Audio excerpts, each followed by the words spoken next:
The opinions expressed by the host and guests in this show are not necessarily the views of Children's Health Defense.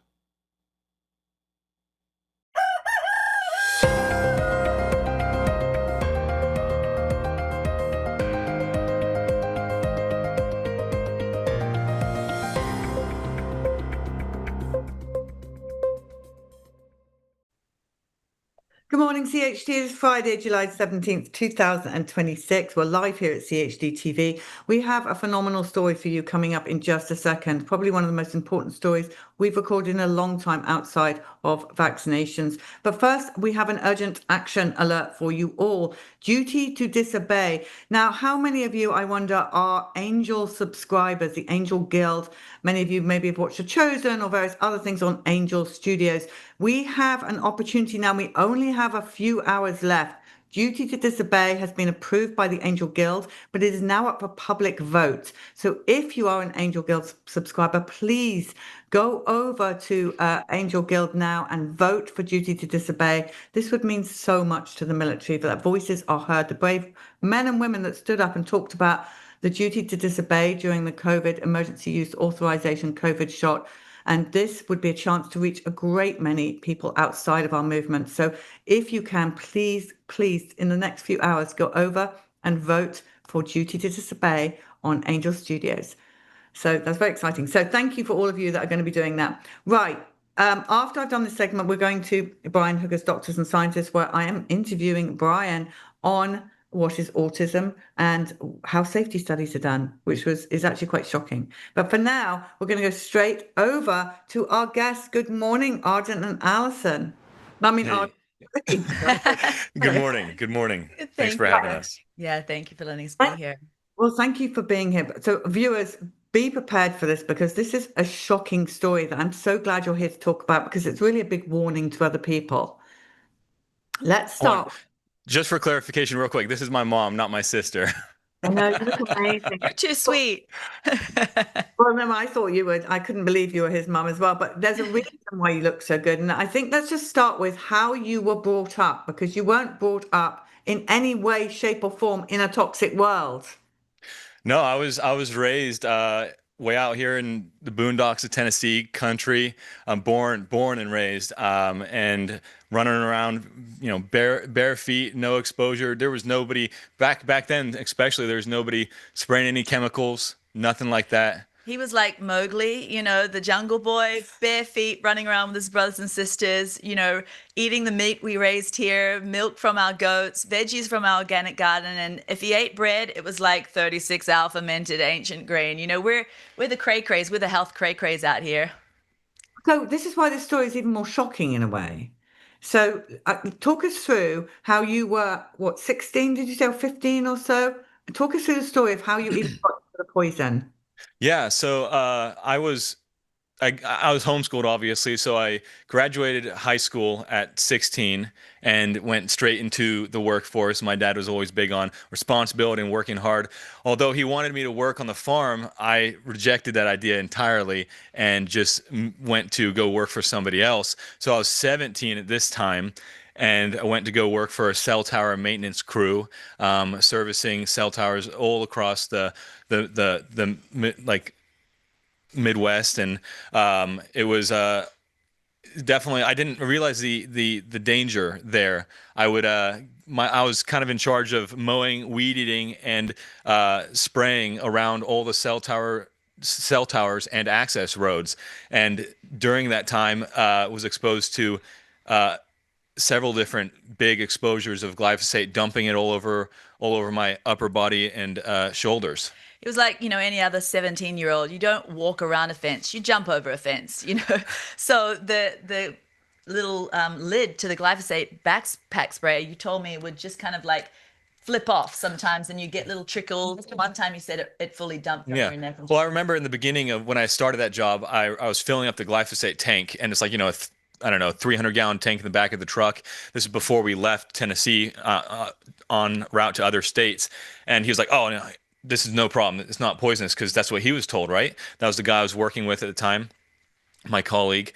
And, anyway, one day on one of the big exposures that I had, instead of just like a mist, I the truck sprayer broke. So instead of, a big sprayer that shoots about 30 feet away, broke. So I had to go spray the compound and the access road with a backpack sprayer. Well, I jumped over a little, I guess 4-foot fence, climbed over, jumped, landed, and, braced for it, which is no problem. But when I did so, I kind of bent over, the lid popped off, and I was completely doused, up like shoulders and kind of, I guess upper body area with glyphosate. And number one, I was like, okay, it's fine. I was told it was healthy, and not healthy, but like it was absolutely fine, no problem. It was not a chemical. Number two, I didn't have access to a shower, so I washed off with a water bottle because he's out of state. and then continued to work until to the end of the day. And number three, it was hot. My pores were open. I was sweaty, and you just soaks up all those chemicals, and yeah, terrible. And so how long after, you're working, you've got this, but by the way, did you have those hazmats on that we just saw? Were you just in a t-shirt? No, I was just in a tank top, and something less than this shirt. And told that, this chemical is, is not dangerous, because the people he worked for said it wasn't dangerous because they were told that. Right. It's just a regular pesticide. When did you start to see problems? So Yeah. you're healthy, you're spraying glyphosate, you're near cell towers, could not think of two worse things to be doing, but About three months later. only 3 months. Yeah. Well, So that was that whole season of work. I worked for them for only about 2 months before I got tired of traveling and being on the road. That was September, October of 2015, and then I was diagnosed, just after in 2016. So I got married at the time, just so like listeners can and viewers can kind of gain a bearing of my life at the time. I was dating my girlfriend, during while I was on that job, and I got married to her. We were both 18, and I was, fully in love with my high school sweetheart, so to speak. And we got married in February of 2016, and I was diagnosed 5 weeks later. yeah. And I had symptoms earlier. Yeah. As but- a mum watching on, he's always been a positive Pete kind of guy, and so he's always thinking he feels great. But immediately when he came home, I'm like, what's happened out there on the road? Because he was just getting more pale, and the kind of muscly brawn guy, 6'5", he was just becoming like, instead of mesomorphic, he was ectomorphic. He was getting thinner by the day. And I'm like, Arden, you okay? And he's like, oh, I got a bit of a scratchy throat. And he kept on itching all around here. He was just always itching. And I'm like, what do you got, a rash or something? He was just itching all the time. And he said he's started having trouble sleeping at night. He said, like, it's so hot. Like, I'm sweating through the nights, which is a sign of Hodgkin's lymphoma, apparently. This is a sign of a lot of different illnesses, like having night sweats. Your body's not, properly functioning. But yeah. And so those pictures are shocking. So how long did it take for you to swell up around your neck? And Yeah. pictures, you're describing how the glyphosate spilled on you in exactly those areas.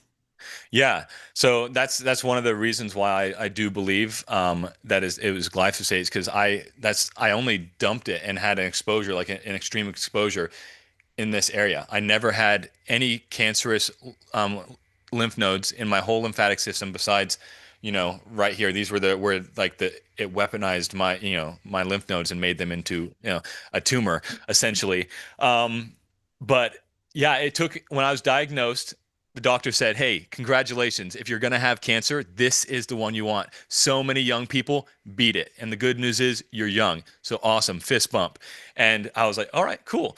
At first I was shocked because I was like, man, I shouldn't be having cancer. And I didn't even know what it was. I only thought old people and unhealthy people got cancer at the time. It was just so bizarre and unheard of. Now, it took from, when I was diagnosed, just a matter of months to where you see on these pictures here, where I had this massive alien sucking the life off of me. So, at first when they said, congratulations, you've got the best kind of cancer to beat, we said, because we're crunchy, we said, well, we hate conventional medicine. Can we just take him down to an alternative clinic in Mexico and just, do we have time? And the doctor said, yeah, you're going to end up having, chemo because just a couple of rounds will beat this kind of cancer. But yeah, sure. Go and try your thing first. So we sent him down. We threw our life savings down at this really wonderful alternative clinic. And when we put him and his wife, we settled them down there.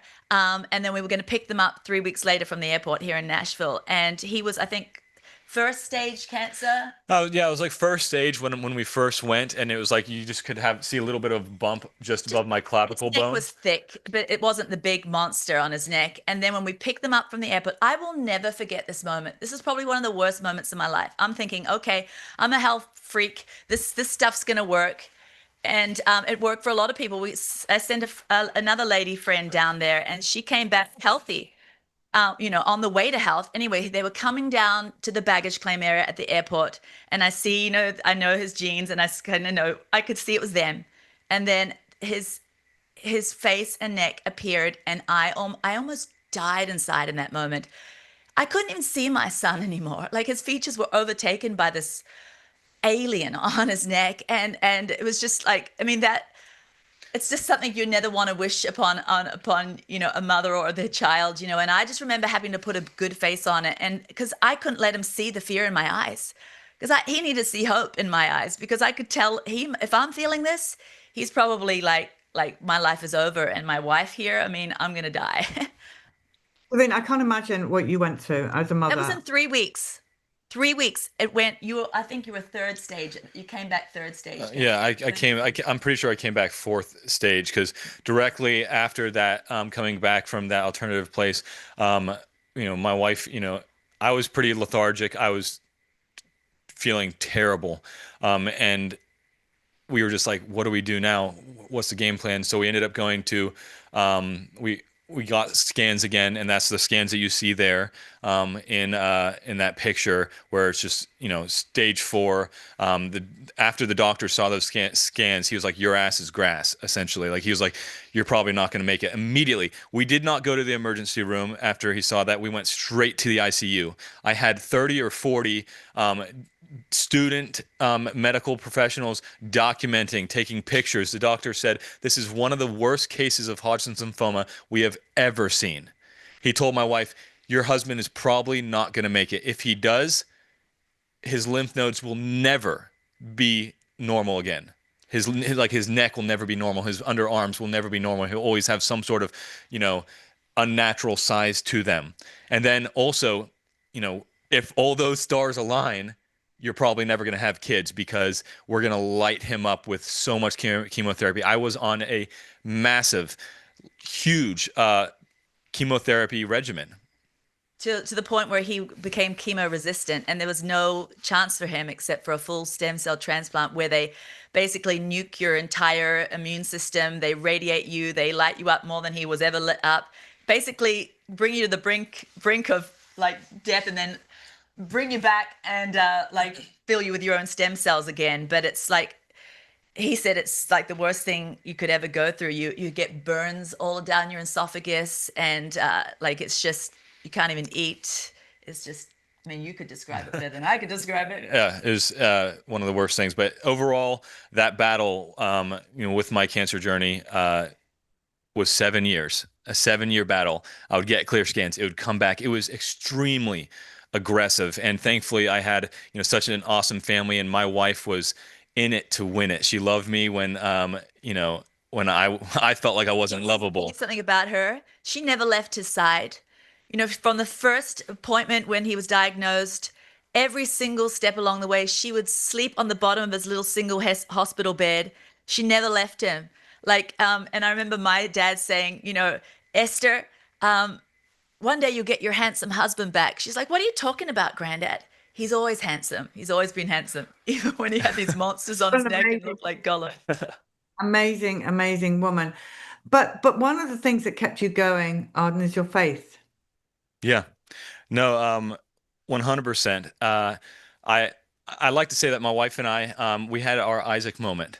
I had to just straight up give my life to the Lord. And what I mean by that is I had to be, hey, I'm okay if I live or die. And I'm obviously not going to give up. I'm not going to give up. But that was the complete surrender we had to come to. Yeah. And I think the only thing that got me through as a mom, was faith. Because, looking with human eyes, all I saw was the graveside, and fear to me inside of my head has technicolor. I was at the graveside, I was clutching the dirt, I was there. Every time I looked at him, that's what I saw. So all I had was faith. And I just remember all of us, all my children, he was raised out here. My sisters had children out here. We had in surrounding farms. So all these cousins were his best friends. And the extended family and my husband and my parents, we would hang on him every night, like just surround him, clinging to him and just praying for him. 17 and a half weeks every night. We never missed one night because it was our way of surviving. Like we didn't know how to make it through the day because we loved him so much without another prayer meeting that night to kind of give us faith to last another day. Well, we know he's a miracle. This cancer was born by a monster. It wasn't, it was It's not. I mean, I personally don't believe any, cancer is natural. I don't believe, they say genetic. Yeah, there are some, but I think it's just, it starts by chemicals. These genetic strains start by chemicals. We've been lied to. Obviously, we have record diagnosis of crazy cancers, new cancers. They're like, man, this stuff we've never seen before. The doctor said we've never seen like Hodgkin's lymphoma this aggressive. It has to be fed by chemicals when we play God.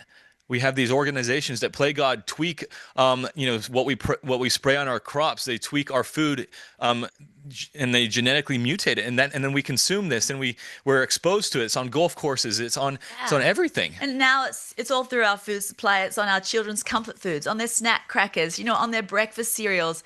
I'm just like, we're in 2026. What the heck?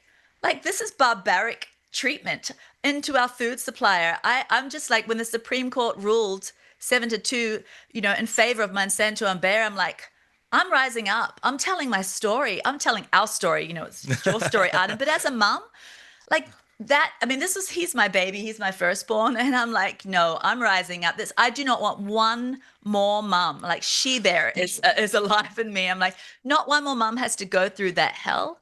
Well, and that's the thing too, is like, I am so incredibly blessed, and so many people don't have, like I can't explain, besides a miracle, why I'm here today, besides to stand up and encourage other people going through what I've been through. And not only are you here today, you have children. But they can't. By the grace of God, I have a 6-year-old, a 14-month-old, and my wife and I are expecting our third. And these are miracle children. Yeah, like the doctor said, I could not have kids. First of all, because he had so many rounds of chemo. The first one, they said, you'll never have a baby. The second one, full stem cell transplant, nuked all his sperm. 0 sperm count after check, no sperm count. Third one, he gets on testosterone therapy because cancer kind of rid that hormone from his body. You don't get pregnant on testosterone therapy. Each baby is a miracle of the Lord. So, glyphosate had it for him, but, God had the final word. Right, glyphosate lost. So what's Undefeated Men? Tell us about that what I do now for a living is birthed from what I went through. I looked death in the eye. I battled cancer for 7 years, and I started like caring a lot about health and a lot about men. And obviously I care about everyone being healthy, but there's so many men out there that are going through so many illnesses, and a lot of it is due to life decisions that I was early on in that I made a decision to be exposed to this, and I didn't know that it was poisonous. But all that to say is, my life mission right now, I want to get men fit mentally, physically, and spiritually, whether they're going through a severe life health crisis or before, so they don't have to go through what I went through. I want to get them fit. So that's what I do. I coach men all across the U.S. and some in other parts of the world how to get fit. Give them, coach them when it comes to physical training. Give them plans. Give them nutrition and fitness plans, and then kind of coach them in mindset, how to overcome things, stuff like that. And see, that fight that he has, it really was birthed out of that stem cell transplant time when he felt so like in the valley of the valleys. And I remember him calling me up and saying, Mom, all I'm doing is watching Navy SEALs videos because I'm seeing here this fighting spirit. You know, when you think you can't go on, you can always go 7 times longer, 7 times harder, 7 times more. And he's like, I'm going to make it out of here and I'm going to help other men Well, who had dealt a bad blow. part of the I guess method to the madness was I wanted to make my body the most undesirable place for illness to live. So I would read these Navy SEAL books, and I loved the mentality of just never quitting, never giving up, regardless of the cards that were dealt to you. So if think of the stem cell, think of the worst flu you've ever had times 10. That's how a stem cell, is. I had what's called an autologous stem cell transplant. So they use my own stem cells. So there's less chance of host rejection. But still, you feel like crap on a Ritz cracker. You feel terrible. Absolutely terrible. And I forced myself to walk a mile every single day in my little hospital wing, which was 16 laps. And I was like barely making it. And, I don't know where that strength came from. My wife and I did have our little girl at the time. So I didn't want to leave her without a father. I didn't want to leave my wife without a husband. I wanted to be there for my family, and I refused to quit. They've certainly messed with the wrong family, haven't they? Oh, yeah. Oh, yeah. So now, what's your day like now compared to what it was like then? So how are you now? How is your family? Yeah, I'm healthier than I've ever been. By the grace of God, I'm cancer free. And I remember going when I became cancer free. I remember going to the head doctor that I had originally seen when she saw me when I was in that, the picture in those scans right there. And she said, I can't explain this. I literally thought you were going to die. And here you are, because even in those pictures there, I was 125 pounds at 6'5". I'm 225 now. So she's like, I can't explain this. She's like, you look like the healthiest man I've ever seen. His abs, I don't know if the viewers can see it like we're seeing right now. That's steroids blowing it up. He was just ribs. And you can see by his arms how emaciated he was. And the thickness here is just all tumors. So my day looks like, I spend time with my family. I work, I coach guys, get them healthy. And I love life. So, yeah. So what advice have you both got? Just for, I think this is really important because everybody's watching this thinking, miraculous story, horrific story, miraculous ending. We don't want that. So how do we take precaution? We're not going to go out and spray glyphosate, but we're still ingesting it and Yeah. what's your advice to us all? I would say, in order to stay away from, and obviously we can't control what we can't control. It's hard to do, but you got to fight. We got to do what we're called to do. So if you know of it, then try not to use it. And then on top of that, generally just stay healthy, eat healthy foods. Like organic oats. Oats is a big dirty one for glyphosate. Your beans and your grains, go organic for that.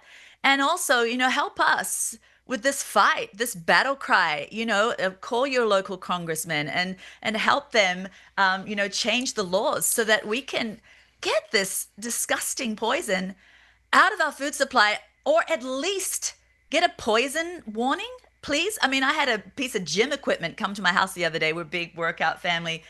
And the gym equipment had a cancer warning. Like, I don't know, maybe some of the leather or something is like, cancer warning, blah, blah, blah, blah, could cause reproductive harm. I'm like, and glyphosate goes free? No warning? How can And people... I post on my channels all the time about, what to do to stay healthy and to mitigate risk of getting illness. Number one is like gaining muscle. Muscle mass is the biggest part of our metabolism and immune system. The science doesn't show that. I don't know why doctors aren't telling people to do this. And then sugar, staying away from, massive amounts of sugar. We consume so much sugar, and sugar feeds cancer. And then we wonder why we have record high diagnosis of cancer and other illnesses. I do believe it's a miracle of the Lord, yes. But I do believe his childhood is the reason why he's here too. Because if he had a very weak immune system, if he was raised on soda pop and white Wonder Bread, I don't think he'll be here. I think even the alternative treatment we did before he went to the massive, big, lit up oncology, conventional chemo and radiation, I think that all helped strengthen him for that fight so that he wasn't, you know, totally destroyed by all of those harsh treatments. You are an amazing family. I mean, truly an amazing family, and that you're doing the right thing. You're meant to be speaking out for sure. How And we're can getting hate mail too. Oh, yeah, Well, I just wanted to say too, if anybody's listening to this and has cancer or knows anybody, please, I will talk to anybody for free. I want to talk and help to anybody going through cancer. I really do. Like, it was one of the worst things ever. I would not wish it on my worst enemy. I want to talk to people and help people, encourage them. So how can people follow you? How can they contact you? Yeah, you can go to my Instagram, undefeated.men, or this is my personal one, arden.lee.allison. That's fine too, and message me. Yeah. Yeah, and my sister and I, you know, at Trim Healthy Mama, we've been in the trenches for the last 15 years, like making America healthy again before it was a thing, you know, and the way we've been doing it is getting healthy mindset for the mama, right? Helping her get off sugar and unshackle from sugar, because we feel like the MAHA movement, really the crux of it is in the home. It's one mama at a time, one kitchen at a time, feeding her children healthy. That's where it begins, and then husband by default. Well, and then it also takes all of us worldwide making a stand of like, hey, let's not eat this crap that's, you know, produced for, you know, consumers, and it's all for cutting corners, quantity, volume, to make money for these massive companies, like, you know, chemicals, what's in our food. We need to go back to the basics and, you know, stay away from this stuff. You know, my sister and I just wrote our latest book called 7 Skills to Lasting Health. Just 7 simple things, the way I raised my family to strengthen their immune system so that we can have a fight against this stuff. You know, we can't control everything right now. Our government is a bit dirty when it's coming to chemicals. Well, you know, Monsanto and Bayer and companies like that. But we can do what we can do. And I have 7 skills to encourage families on what they can do on their part. Well, thank you both of you for being on the show this morning. Please do come back if you've got any other tips or anything else that you know that's going on, more cancer information. Please do come back on CHD TV, because I know, I can't see the chat right now, but I know our viewers are absolutely loving you. So thank you. Thank you. I'm just glad to have this fella. Yeah, no, yeah, thank you for having us. I'm happy to, you know, talk to anybody, and I'd love to talk about cancer, you know, like tips on how to fight cancer. And I've pretty much, you name it, I've done it. Every natural treatment, every conventional treatment, I've pretty much done it. So I have lots of tips and tricks. Wonderful. Thank you both of you so much for everything and for educating us mostly on this ghastly state. It was an honor. Thank you. Okay, everyone, we're going to go now to Doctors and Scientists with Brian Hooker. Well, good morning, everyone. Happy Friday. Welcome to CHD TV, Doctors and Scientists. Today is the day where I get to flip the tables, and rather than be the host, I get to be the interviewee. So I'm going to bring on my wonderful, exceptional co-host, the only one and only Polly Tommy. Polly, welcome to Doctors and Scientists. You can be a neurosurgeon today. I like that, being on Doctors and Scientists. Well, look, everybody, good morning, and I'm really excited. I love it when I get to take over your show, Brian.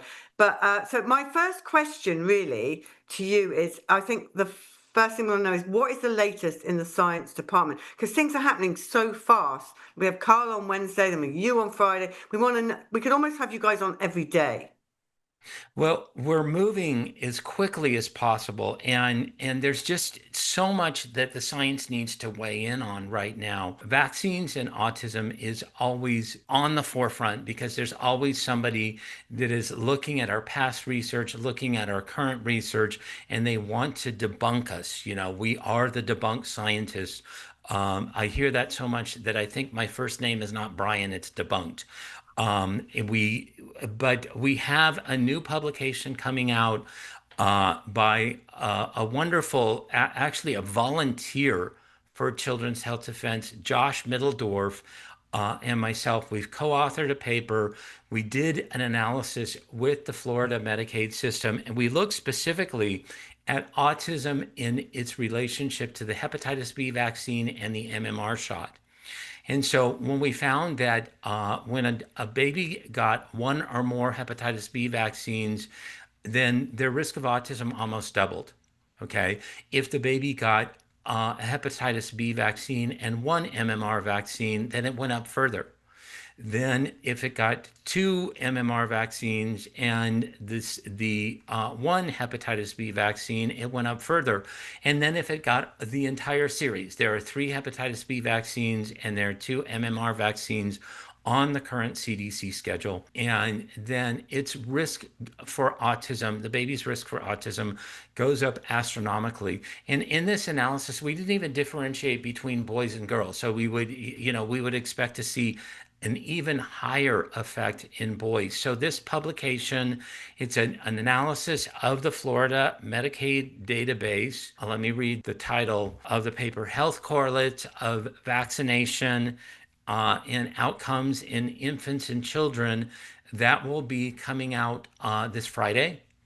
It is going to be released on a preprint server called zenodo.org, and it will also be submitted for peer review in a peer-reviewed journal at the same time. So what this shows is that the more vaccinations children received, the more likely that they were to be diagnosed with developmental delays, with autism, with other neurological conditions, with asthma, with different infections, including streptococcus and ear infections. And what we did in this analysis is we looked at children where we could find an intact medical record for the first 10 years of their life. And then we looked at the diagnoses that they had over that 10 years of life. And again, the vaccinated children fared much, much worse than the unvaccinated children. It's something that we see over and over and over again. So I'm really thankful for Josh Middledorf. He did this sort of self-directed analysis of the Florida Medicaid database. And again, it's one more piece in the puzzle showing the health of the unvaccinated relative to the individuals in the United States that are following the vaccination schedule. What are the safety trials that they've done on, say, the Hep B and MMR together, or any of the vaccines that they give together? Do they do trials on that? No, they do not do trials on vaccines given together. There are a very rare few studies that showed. I saw one study that was done in the early 2000s. I think it was on the DTaP and the Hib vaccine given together. But it was a very, very limited study. And the individuals in this study were only, the follow-up period for this particular study was 5 days. And so if an infant had an adverse event on day 6, it did not count. If an infant died on day 7, it did not count, because the only things that they were looking for were adverse events within the first 5 days. We know that most acute adverse events happen within a 30-day window. Other adverse events, including neurodevelopmental disorders, may take months to ramify. And so by cutting it off at 5 days, cutting it off at 48 hours, then you miss some of the most severe and most compelling adverse events from vaccines. Okay, so who makes up the rules that it's let's cover it till 5 days? Is that Big Pharma just making their own rules up? Right. Well, as long as the FDA will approve it, then these safety trials we've seen for the hepatitis B vaccine, they literally followed up the children for acute adverse events for 48 hours. And then that was the end of the clinical trial. So the rest, the babies went home. Nobody knows what happened to the babies after 48 hours. If they had a neurodevelopmental disability, if they had a seizure, then the FDA simply disregarded it and they approved that particular vaccine. To be fair to the dark side, that's actually quite clever, because we know that most autism cases are so Right. Billy, he has a seizure and then he just slowly regresses. Okay, he loses language stuff, but over a year, he's like, Right. I mean, we're done. So that's just genetic. That's not the vaccine. Precisely. That's what they want us to believe, is that it's just genetic lottery. Oh, I guess you fared more poorly in genetic lottery than little Susie or little Jimmy over here that has an IQ of 110 or above. I guess you have bad genes. Never mind that the genetics didn't bear out in earlier generations or earlier portions of society. Somehow it just targeted Billy, Tommy, or Stephen Hooker, or fill in the blank. But I know, in my own son's case, his regression went through a very, very quick phase, over a period of 3 months where he lost language, he lost eye contact, he lost a significant amount of skills, but it didn't stop there, Polly. I mean, he continued to regress for at least another 12 months, where things that he could do before, all of a sudden he stopped doing. Right, exactly. And then the diarrhea comes in Yeah, and the medical issues with it. I mean, viewers, please know this is not autism is a gift. This is autism is for hell. The it type of is. Yeah, autism is for hell. It is a scourge. And when you look at it, there are so many different presentations of autism. I was thinking about, how I would do a scientific study regarding autism and vaccines. And there are so many different autisms. There are so many different ways that these children present. Um, we have children that have intellectual disabilities. It is clear there are children that have intellectual disabilities, and maybe some motor issues. But then we have other children who have, once, perhaps they're unlocked by something like spellers or RPM or whatever, that their intellectual disabilities are minimal, and perhaps they even err on the other side. They're brilliant, they're savant, they have acumen and skills, beyond their age group or beyond their peer group, but they have severe motor issues. My son is very, very smart. We did not know that until he was 26 and he started openly communicating through spellers. But his motor issues, his motor planning issues, hold him back every day. My son still cannot get dressed. He cannot dress themselves. So why do we have the same category for that type of autism as we have for autism with intellectual delays? And then on top of that, autism that has no intellectual delays, has no motor planning issues, but has social phobia. I mean, there's so much here to unpack that has never been unpacked, because autism has been a political diagnosis. It hasn't been a medical diagnosis. Yeah, and they've lumped the really high functioning autism Asperger's. They used to lump them in with our children, and then so we attacked each other. It was like, let's divide all these people, make a huge fight, and take away from the fact that vaccines are the primary cause of this. Right. But we're not saying, are we, the vaccines cause all autism? Because, and that's why I wanted to do you to explain a little bit about what is autism, because Mm-hmm. it's so confusing for everyone. Well, I think that one of the things that we see is that there is a toxic tipping point that these children reach. My son did not react with his first round of vaccines at 2 weeks of age, as far as we know. As far as we know, there's not a whole lot that you can say with an infant before and after a 2 week well baby appointment. Um, he did not react until his 15-month shot. Billy did not react until his 12-month shot. So I think that there is a cumulative toxic load that, looking at the experience of many, many different kids that have been diagnosed with autism that regress at many, many different points in life, anywhere between, I know with my own nieces, they never regressed. They were exposed to mercury in utero by ROGAM. They didn't have a regressive event. They were basically born with autism. But then I know of individuals that, in the autism community that the children did not regress until they were 3, 4, 5 years of age and lost language at 3, 4, 5 years of age. So when you look at that, and there's got to be some type of triggering event. But before that triggering event, there has to be some type of accumulation of toxins that is happening before, and then they hit that toxic tipping point. And I want to recommend a book called Total Load by Patty Lemmer. I think she's really on to something. She doesn't have the corner of the market on what causes autism. But Polly, like you said, I know kids that were vaccinated and used Tylenol and became autistic. I know kids who were unvaccinated and used Tylenol and became autistic. I know kids who were unvaccinated, no Tylenol ever, and became autistic.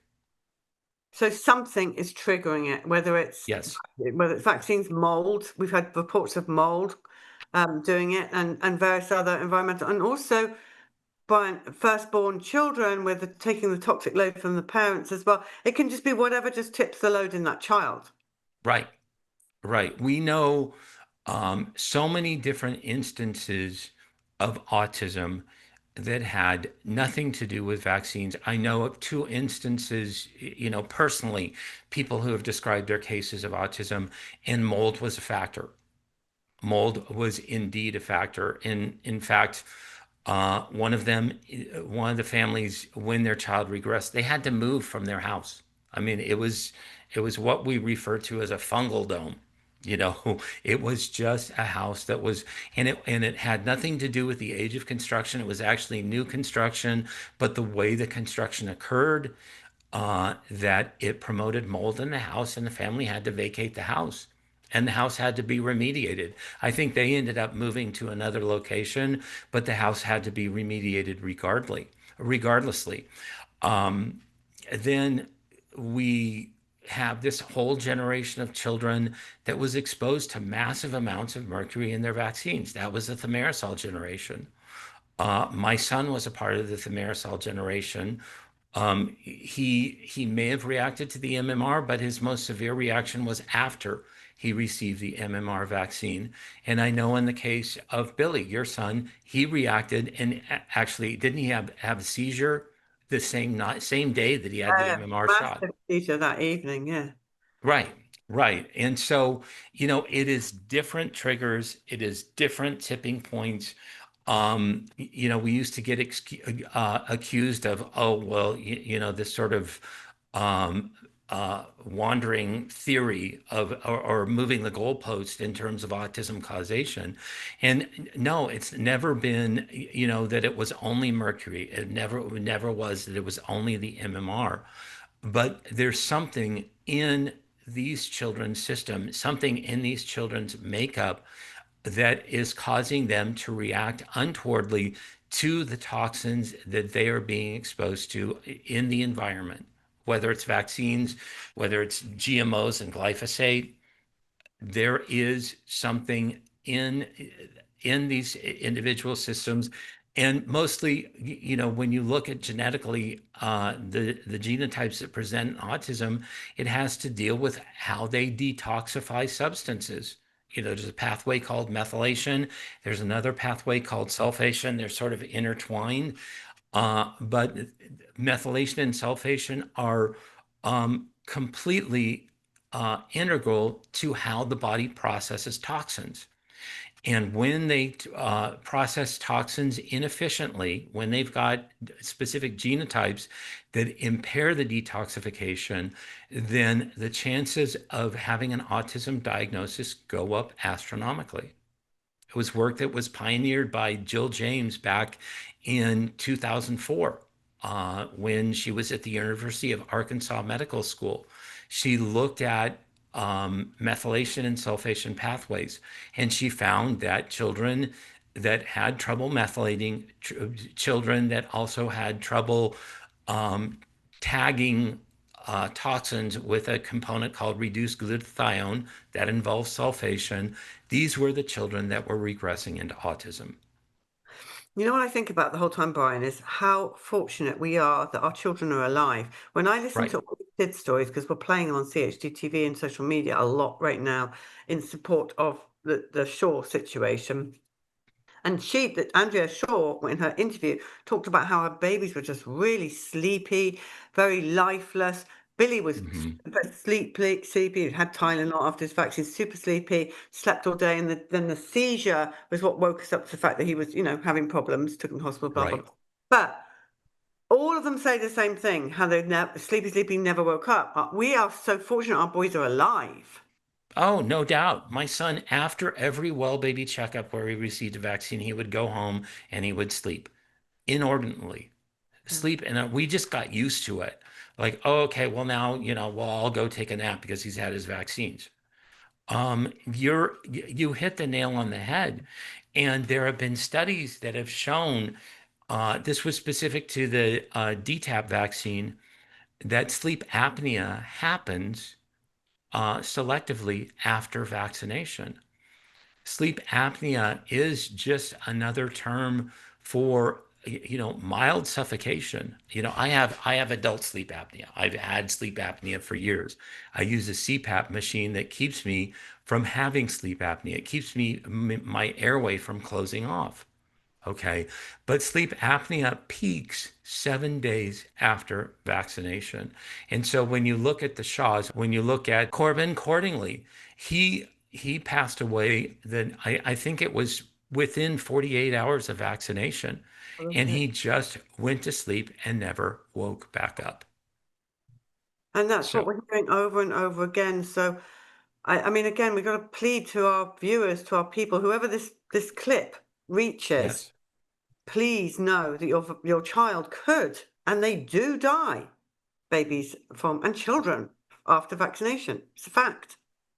And it's something that the American Academy of Pediatrics, the National Academy of Medicine, the CDC, the powers that be that are in the deep state that are keeping Secretary Kennedy from enacting these reforms, they want to cover that up.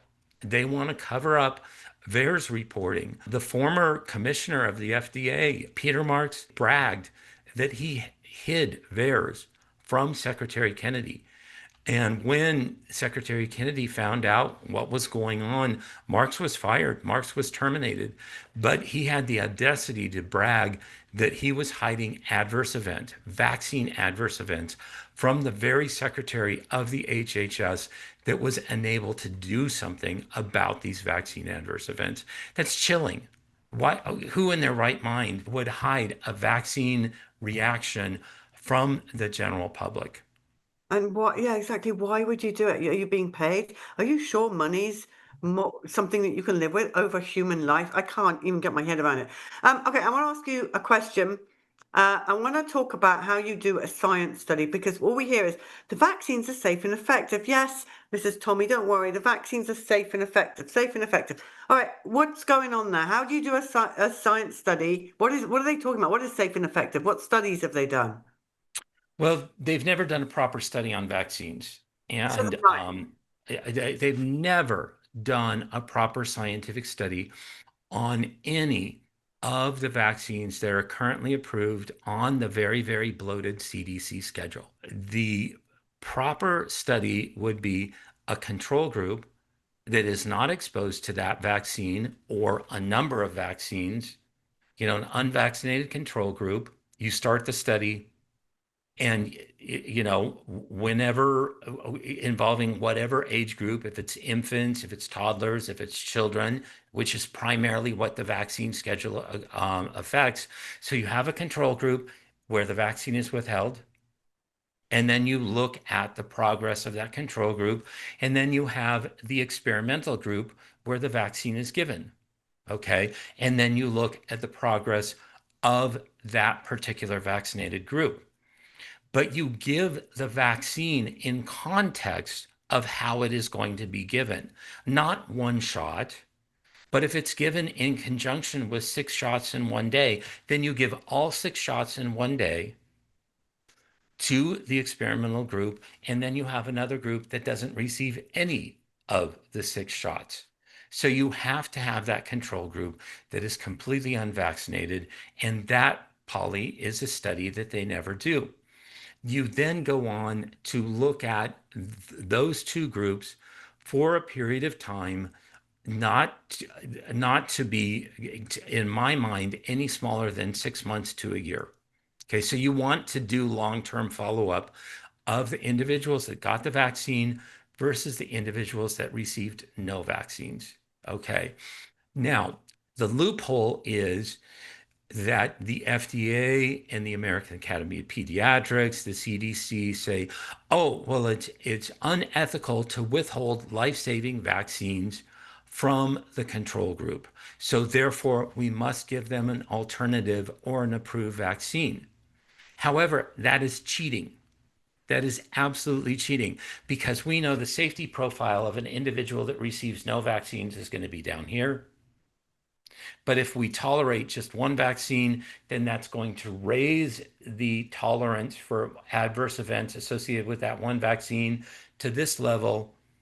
So instead of having a control group down here and an experimental group up here, and the difference being the amount of adverse events that you see, then you edge up this control group.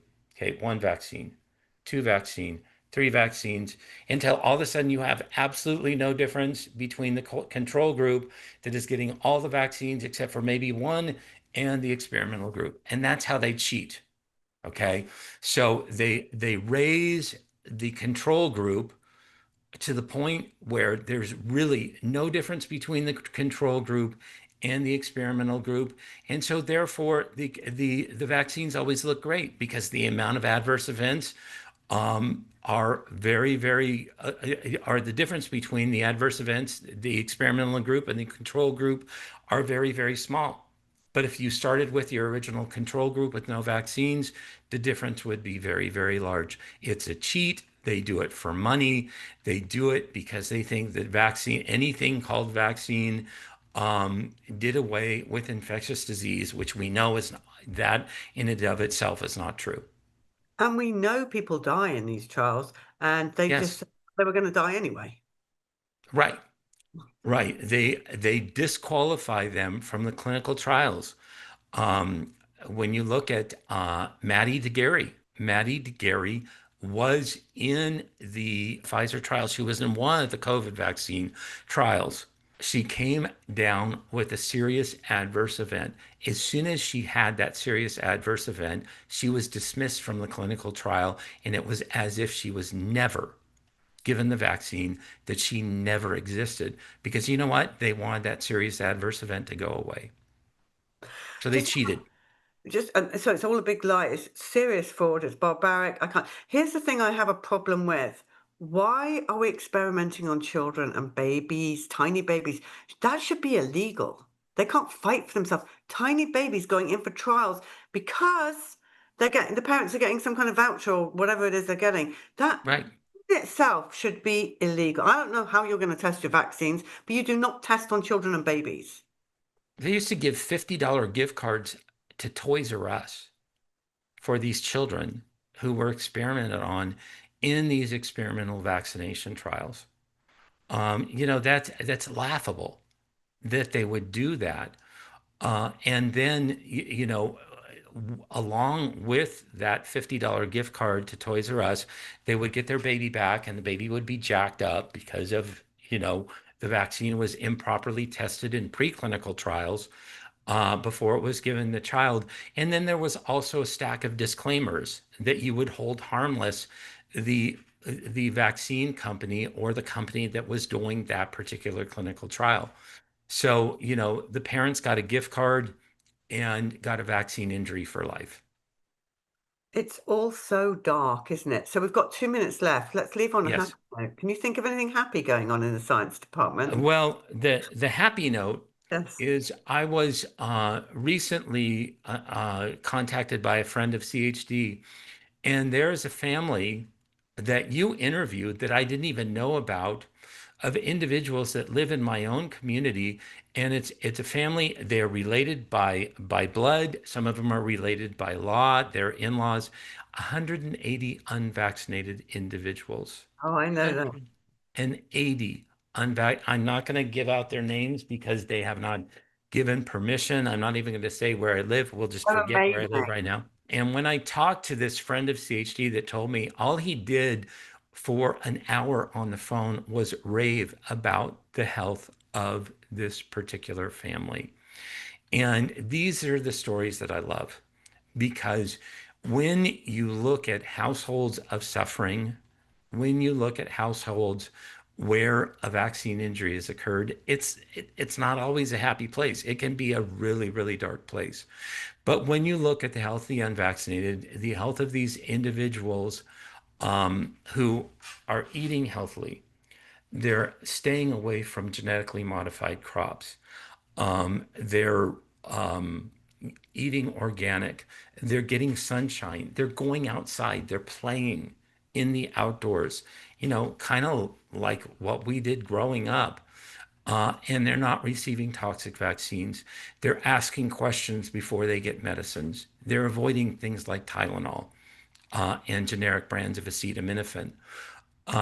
These are healthy individuals. They're very, very healthy individuals. And so my next job is to sit down with a representative of the family. I'm going to be then meeting, the family itself, other members of the family, and we get to study this family, this cluster of unvaccinated individuals. Does my heart good.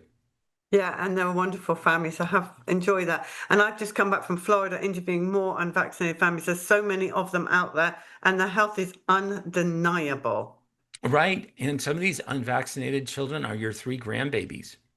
That's right. Well, look, it's been wonderful being on your show. I really enjoyed catching up with you, and thank you for that. I mean, I'm so glad we discussed what is autism, and I'm so glad we discussed how they do or do not do a safety trial. Thank you so much, Polly. It's always great to have you on the show. You can come on anytime. I'm looking forward to your next offering. I don't know if we have an official name for the next movie, but you are featuring vaccinated and unvaccinated children. It's going to be just super. It is going to be super. Thank you, Brian. Thank you.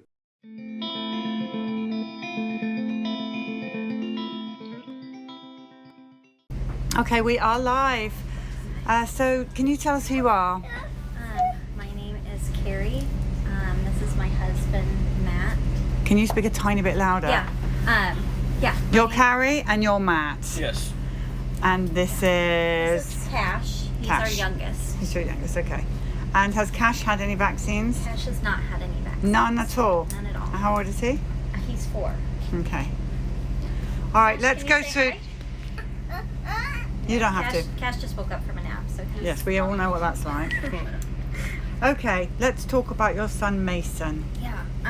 So our son Mason, Was he your first child? he was not. He was our second child. Second child. Mason was born January 25th, 2016.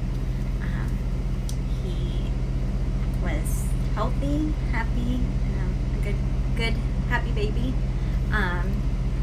And we did what every good parent does, and we vaccinated him because the doctor told us to.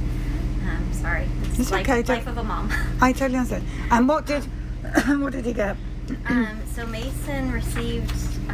We delayed. We didn't do it at the hospital because I was unsure, and that intuition thing, I think, is probably the biggest thing that I wish I'd done differently.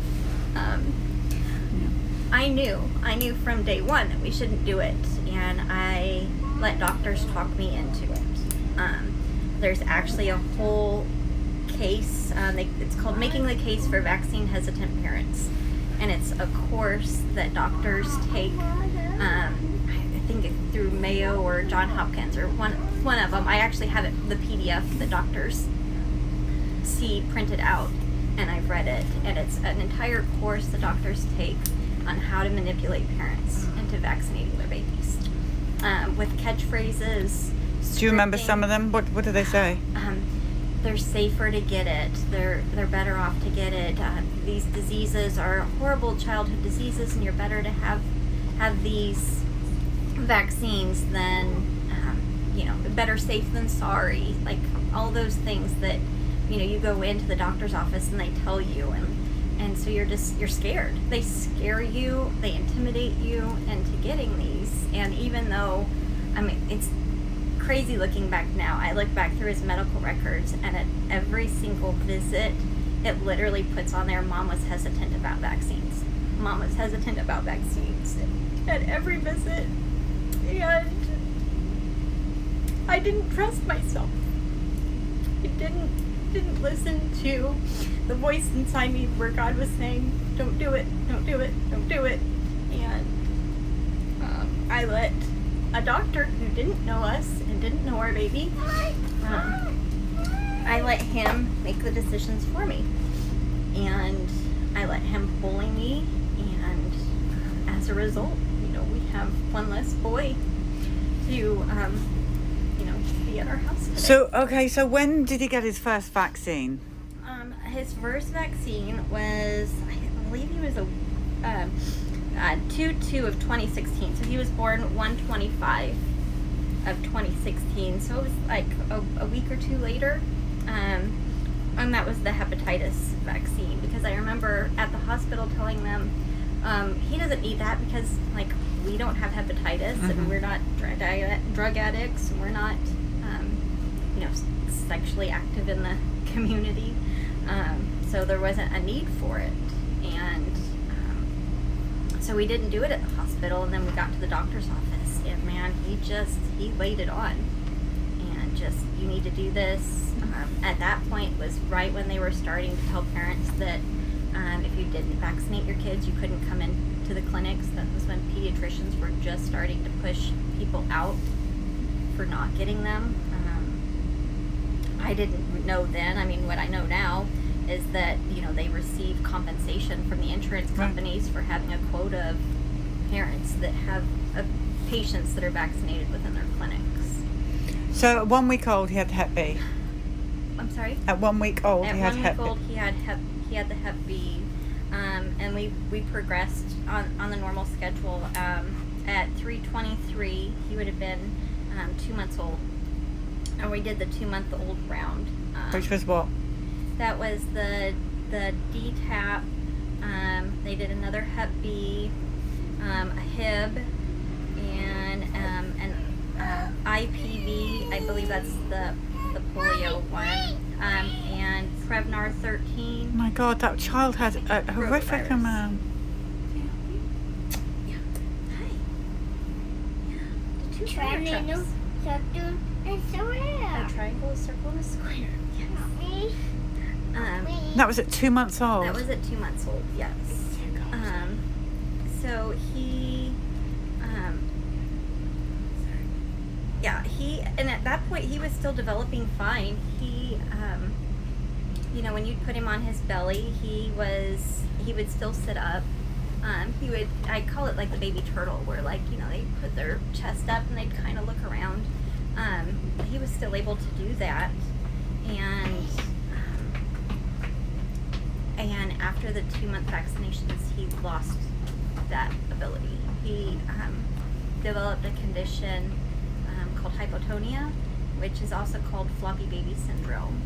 It's listed as a reaction on the vaccine inserts, and it's basically where his head would just flop like this all the time, and he couldn't hold it up anymore. And I remember going to the doctor's office and saying, this doesn't seem right. He could hold his head up. He can't hold his head up anymore. And the doctor said, well, he has torticollis. And, I'm not a doctor.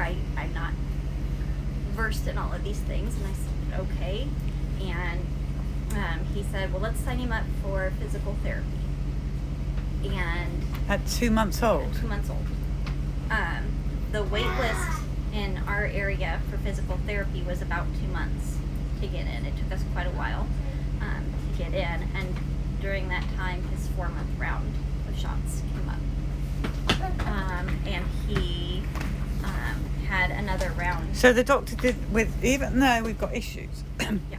the doctor still thought it was a good idea to go ahead and give him some more. And what did he get? At 4 months old, he got another round of the DTaP, another Hib, another IPV, another Prevnar 13, and another rotavirus. And 5 days later, he died. And in his autopsy, the coroner said that there was no issues with the sternocleidoid mastoid in his neck, which is the muscle that's responsible for torticollis. So if he had had torticollis, whether you're living or not living, that muscle is still deformed. So if he had had torticollis in the autopsy, it would have shown up, but it wasn't there, which they said was further proof that it was probably the hypotonia and not torticollis. The pediatrician who gave these shots to your son, where is that person? Is he still practicing? He's still practicing. I went back to him. I showed him the autopsy report. I took him the VAERS report, or the VAERS paperwork, and said, even if you don't think that the vaccine caused this, you still have an obligation under the law to report it. You still have to report everything that's within this realm as a potential side effect. And he said he wouldn't do it. He wouldn't. Refused. He had been our family doctor for 10 years. He didn't even come to the funeral. That is absolutely disgusting. Yeah. You guys, I'm really sorry this happened to your baby. We put him on the bus. Look. There he is. He's on the bus already.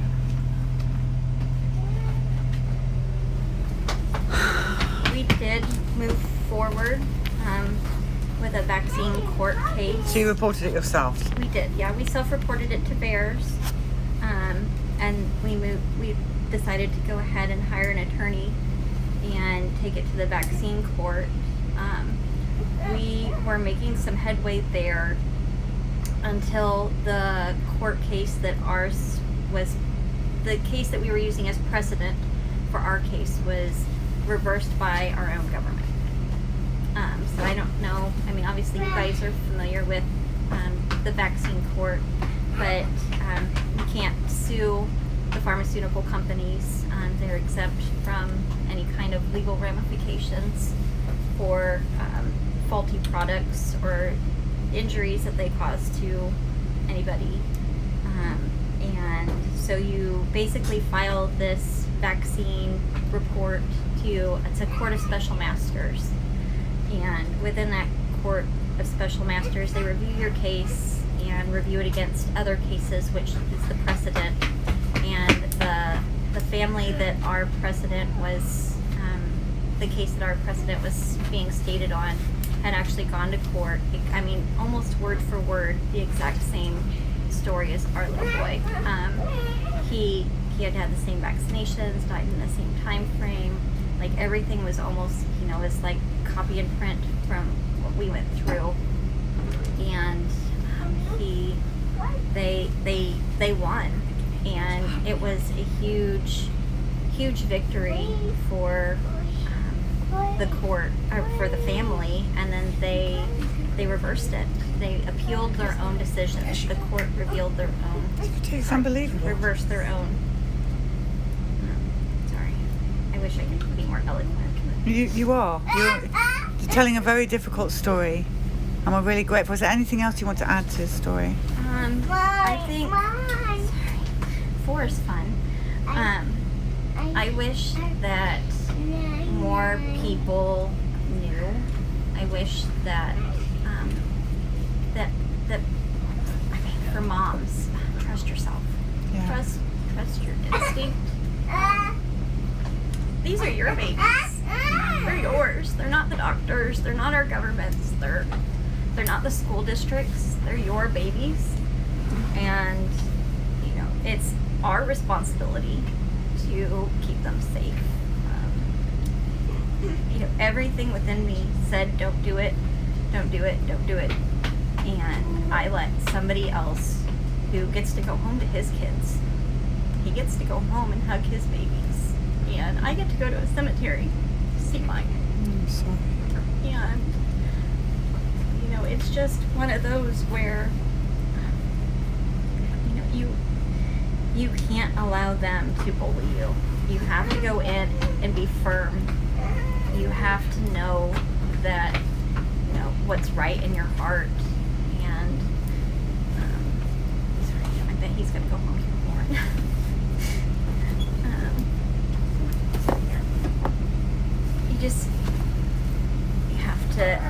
You have to trust yourself. I think, yeah. I wish that somebody had just told me, trust yourself. Yeah. And I bet nobody did. I didn't have a single person who spoke up and said, hey, research this, look into this. I think, like, for me, that would have been massive if just one person had said, hey, just do a little bit of research. Even if you still come to the same conclusion, at the end of the day, I would have known that I had at least known both sides of the story instead of not knowing, not having the information. It's just, ignorance is not bliss. Thank you so much, both of you, for telling your story. We really appreciate it. So sorry for what happened to Mason.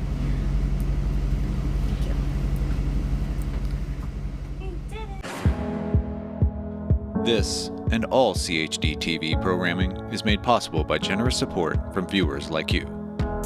Please consider making a contribution today to keep our programming going strong. Thank you.